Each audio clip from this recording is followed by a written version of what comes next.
I'm near Perth in Western Australia at the northern terminus of the Bibbulmun Track, which is one of Australia's best walking trails. For the next 2 months, I'll be walking 1,000 kilometres from here down to Albany on the south coast. The Bibbulmun Track is a really well-supported walk, with shelters, drop toilets, and water tanks in 49 official campsites. The track also passes through 9 towns where hikers can resupply, rest, and freshen up for the next section. The track is free to use and you don't need a permit, but there are benefits if you become a member of the Track Foundation. For my end-to-end, I'll be hiking north to south, starting at Kalamunda in the Perth Hills, heading south to the coast, and then turning east to finish in Albany. This should take me around 54 days.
It's always his first couple of days with a heavy pack and not being that fit yet. We'll get over it.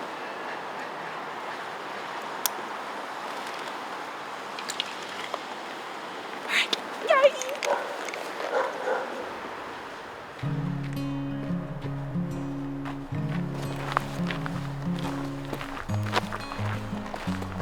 I can't believe we finally started. It's actually been about a 2-year anticipation to do this walk, because when I met Steve, who's filming, we talked about this in January 2018 and now it's September 2019. What? I'm just making the most of my internet reception before we get offline for 10 days.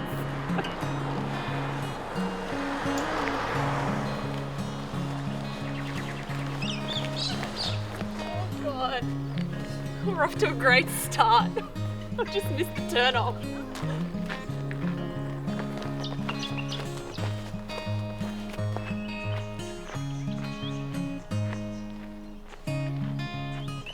When I was trying on my pack for the weight at home, I did something to my ankle and I've had to strap it up and it's been a bit funny, so I'll see how I go today. But we've actually had to change the schedule. So today we're only going to walk 12 kilometres and then we'll make up the other 12 kilometres a couple of days from now anyway. It's so nice to be back in nature and leaving all the city stuff behind. Oh, it feels so good already.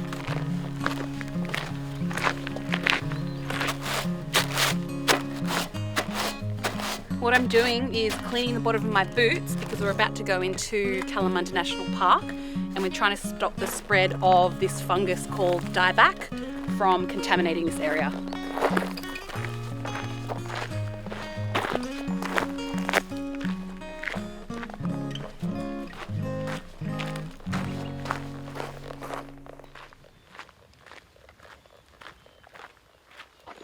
All right. I've been walking for an hour now and I'm feeling the weight on my pack and I'm feeling the sweat on my face, and I'm hearing nature and the birds.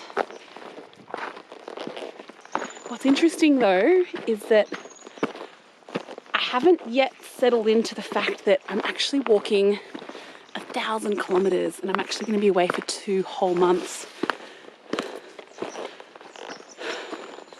That hasn't kicked in yet.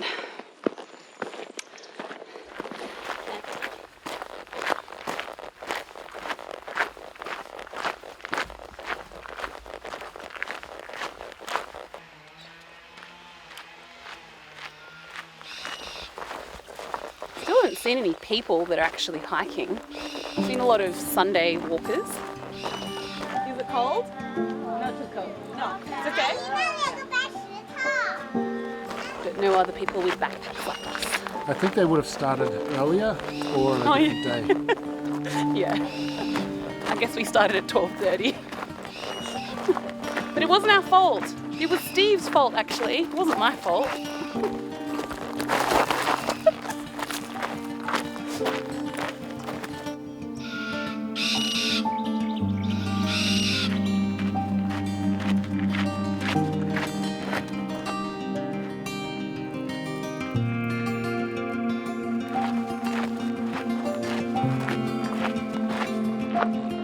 We're about 1 kilometre away from our campsite and I'm feeling pretty good. My ankle's not hurting too much, which is really a big relief. And yeah, it's just been a nice, relatively short day of walking to get settled into this kind of life I'll be living for the next 2 months.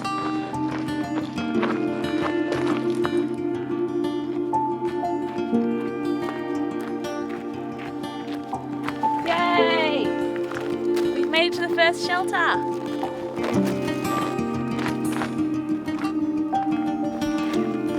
Oh, what a nice outlook. Oh, it looks so cozy. My bag, the top bunk, this is mine. Well, it looks like we may have this to ourselves, plus the one hiker we saw about an hour ago. So yeah, plenty of space tonight.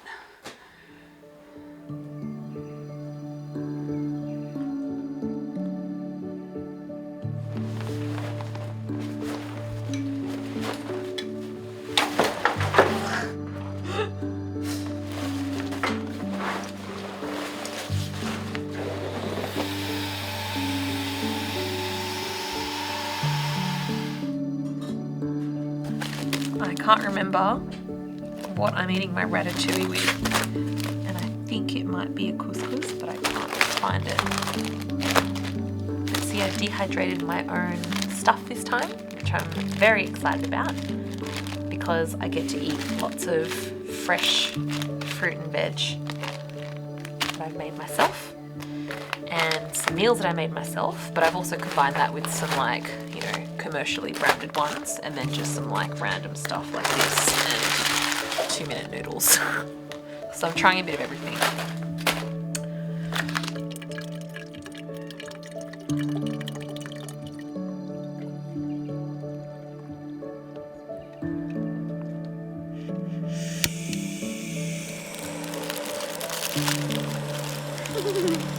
It doesn't look like much.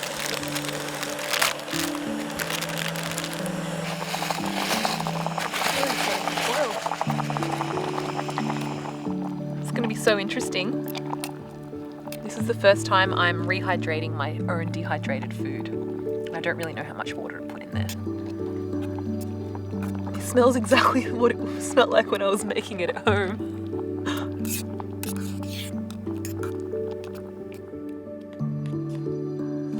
My dinner is ready. I have couscous with my homemade ratatouille. Pour in here. Oh yeah, so good.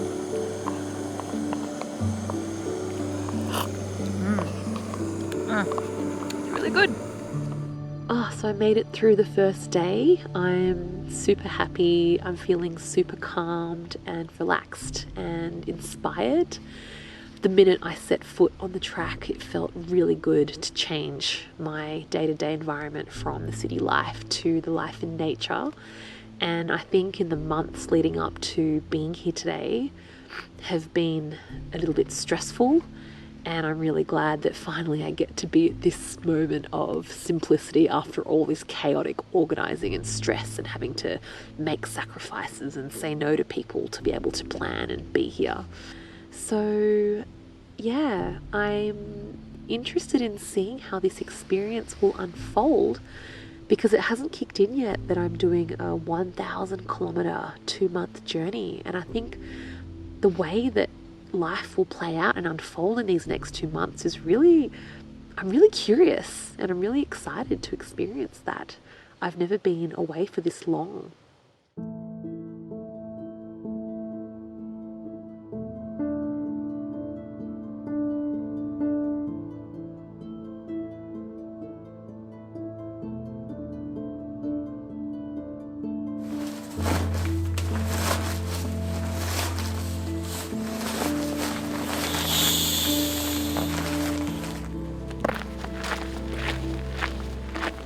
Morning! Welcome to day 2 of our Bibbulmun Track journey. We've done about 12 k's, so we've only got about 990 kilometres to go. Let's go!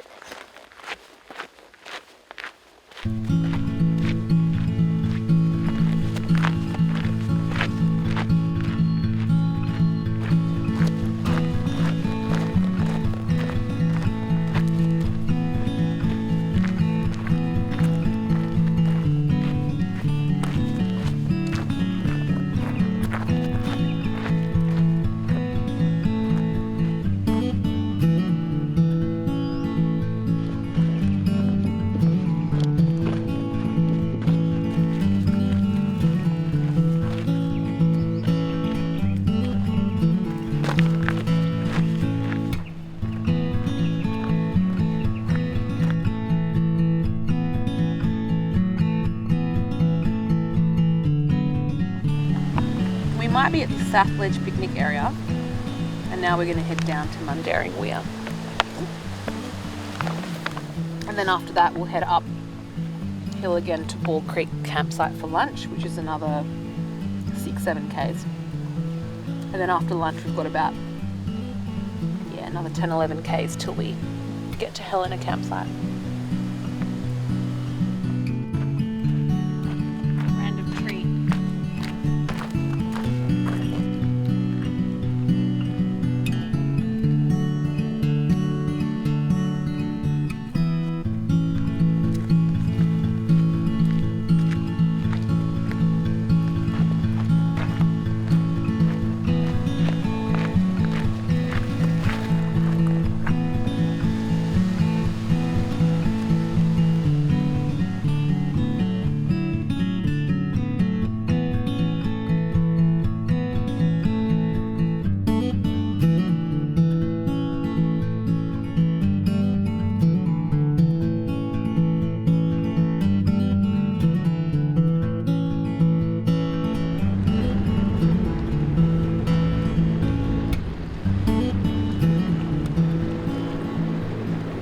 Apparently this weir is actually state heritage listed with WA, and it's meant to be one of the engineering wonders of the world, and the guy that built it, C.Y. Connor, apparently got so much criticism because he wasn't able to prove, the worth of this, that he committed suicide. But then afterwards it got proven to be really successful. So there you go.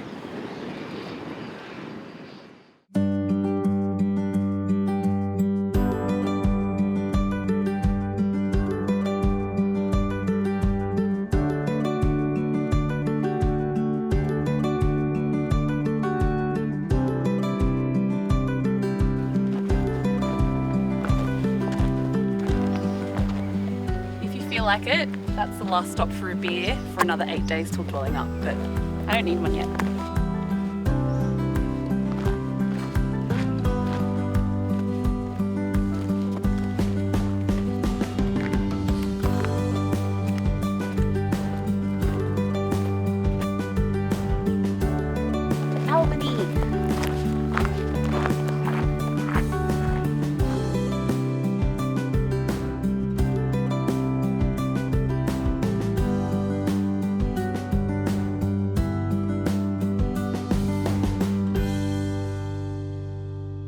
Steve's passed out.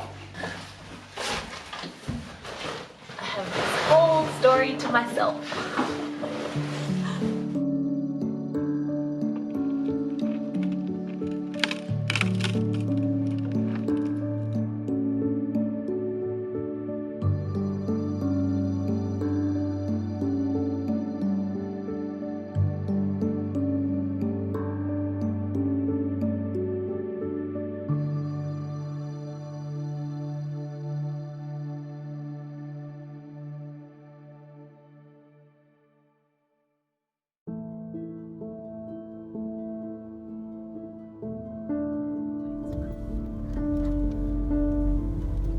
So we have had a little bit of a spanner in the works on our 2-month journey.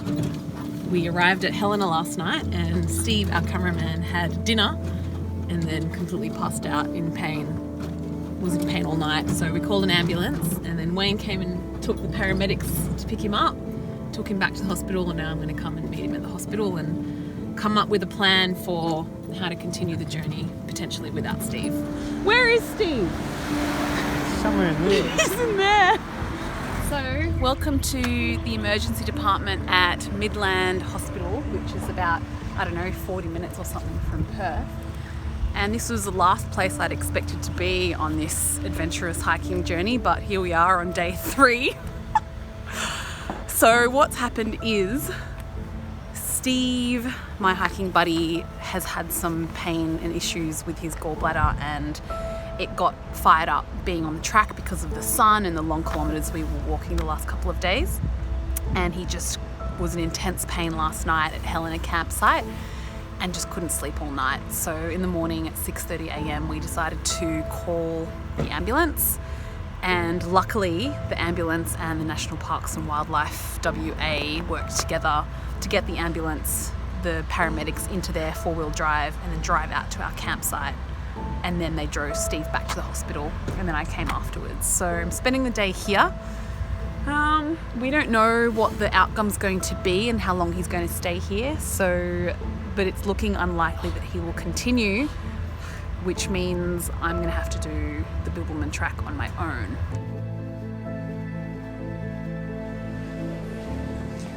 Let's go find Steve.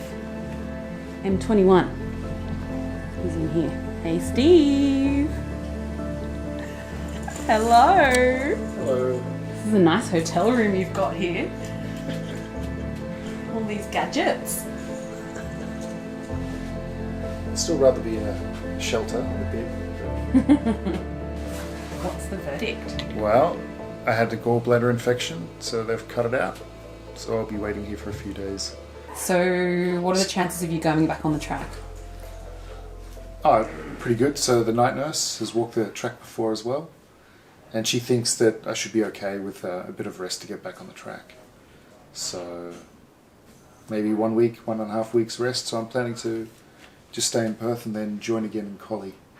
Well, just give me a call when you're here and I'll be ready. Thanks so much. See you all.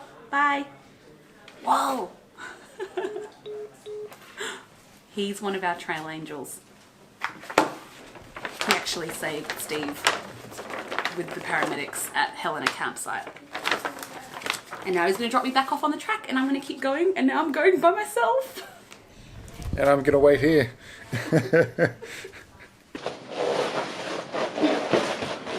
Oh, I should go pee. I need to pee. It's the nerves. It's like I'm hiking for the first time again. Because this time I'm going alone. I wasn't expecting this.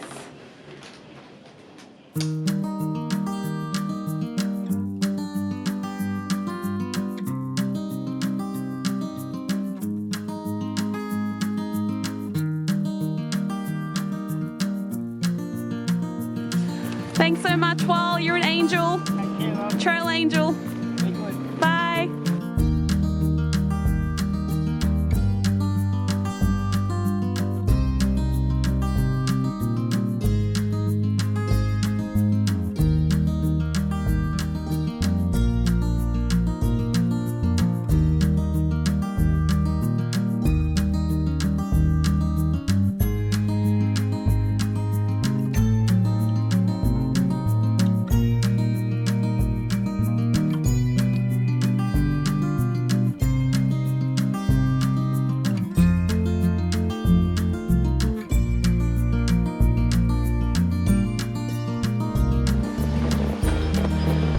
rain has officially started. Doesn't look like those clouds are going to go away either.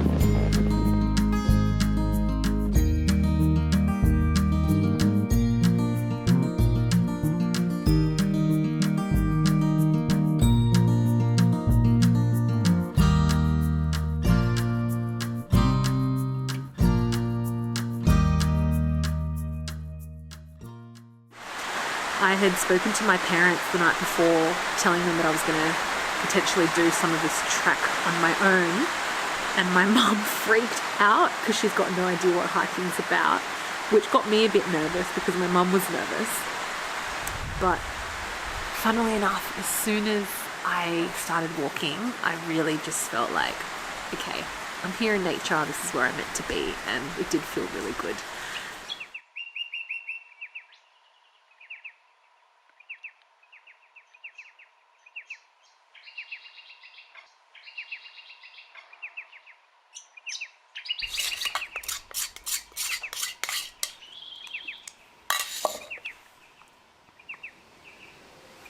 Such a spin out to think that less than 48 hours ago, Steve was being operated on at hospital and I was there with him.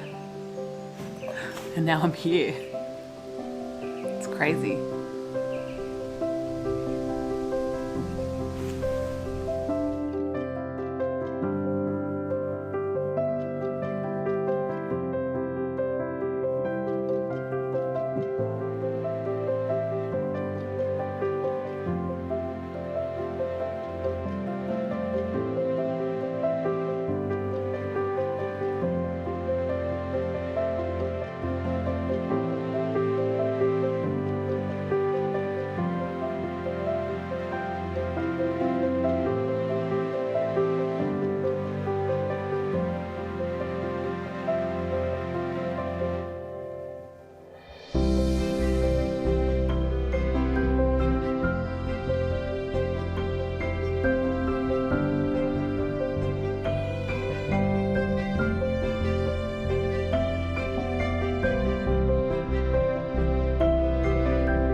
I think we're now at the peak of Mount Cuthbert. Let's find a rock.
Walking alone until Collie, and I'll be honest, I'm not really good at being alone. I really love people and I really love sharing my energy and bouncing on people's energy. And I noticed that when I am alone, I kind of get into my head quite a lot and go into these dark places sometimes that can spiral down. And I notice that I get refuge from hanging out with people and being with community. So the fact that Steve's not here means that if there's no one else around, that I might be spiraling sometimes into that negativity, and I guess it's a good learning experience.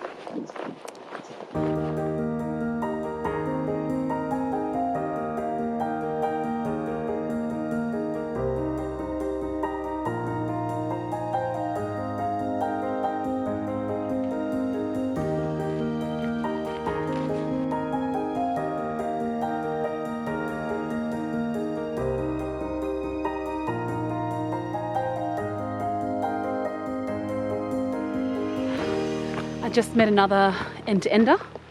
I didn't catch her name because she just gunned it. She's so fast. She did a double hut today. So she camped at Canning, had lunch where I stayed last night and wanted Knox. And now we'll both camp here at Mount Cooke. But she's from Virginia in the United States and she's done the Appalachian Trail. So I'd love to chat to her more about her experience doing that because I want to do that one day. And I'm sure she's got so many stories from that and so many tips and things as well. So I'll have a chat to her tonight, hopefully. Let's hope there's some people at Mount Cooke. We went to the convention and he wore a pair. 1, 2. Okay, one more time. 1, 2. If you send some food, like where you're going next to resupply. Because I'm going for 2 months. I'm walking for 2 months. 2 months? Yeah. I thought you would have already done 2 months. No way. No, I haven't done 2 months walking. I only did my first overnight hike last year. Last year? Yeah. You only started hiking last year? Yeah. Wow, and now you're going to do the whole Bibbulmun. I know, it's crazy, huh? That's a big acceleration. I know. Does it taste authentic? Yeah. I got a good spiciness to it. Like, not burn your tongue off, but like just like it kind of sizzles. It's nice. You're so good at describing things. I like describing things. It's been a great day. I've arrived at Mount Cooke campsite, and after walking alone for the whole day, I've actually spent the night with 2 families, and they're so lovely and the energy they bring is so great. So I've just been gas bagging with them and hanging out, helping collect firewood, cooking dinner together, lighting the fire. I got to boil my water on a billy, which was great, and then I got to eat some marshmallows as well by the fire, which was really cozy.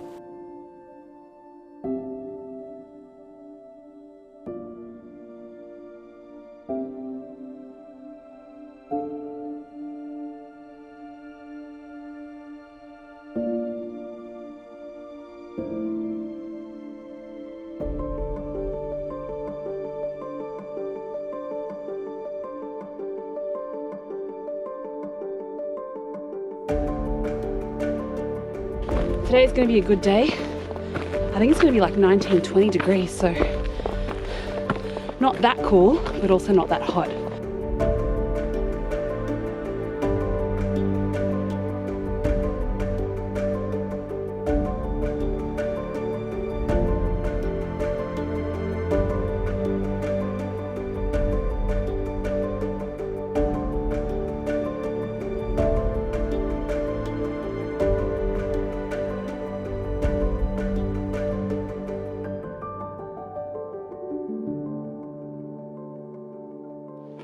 I'm so hungry.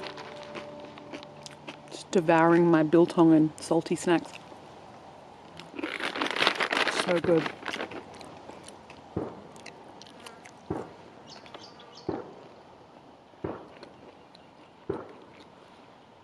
I stole some snacks from Steve's bag in the hospital. Thanks, Steve. There's something about climbing rocks that I really love. I don't know why. I think I got it from my mum.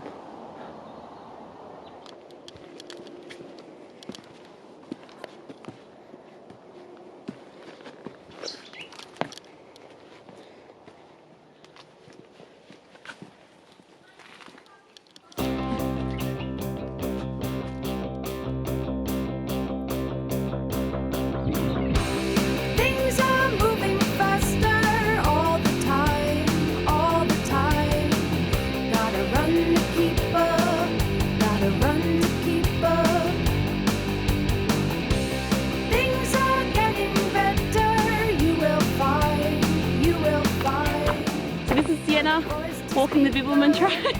This camera's heavy. Yeah, it's really heavy, isn't it? I know. Sienna is such a sweetie. We get along so well.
Alright, it's 6:15 and I had put on my music to not freak out by the fact that it was getting dark.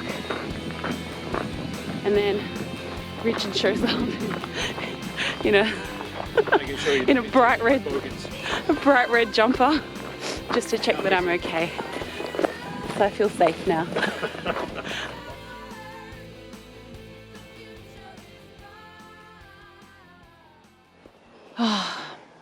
Just arrived at Gringer Creek camp at 6:15, so at least it was half an hour earlier than I'd expected, but I was fucking slamming it. I was going so fast. I had my headphones in just to, with some pumped up music just to keep up. I reckon I was going pretty fast.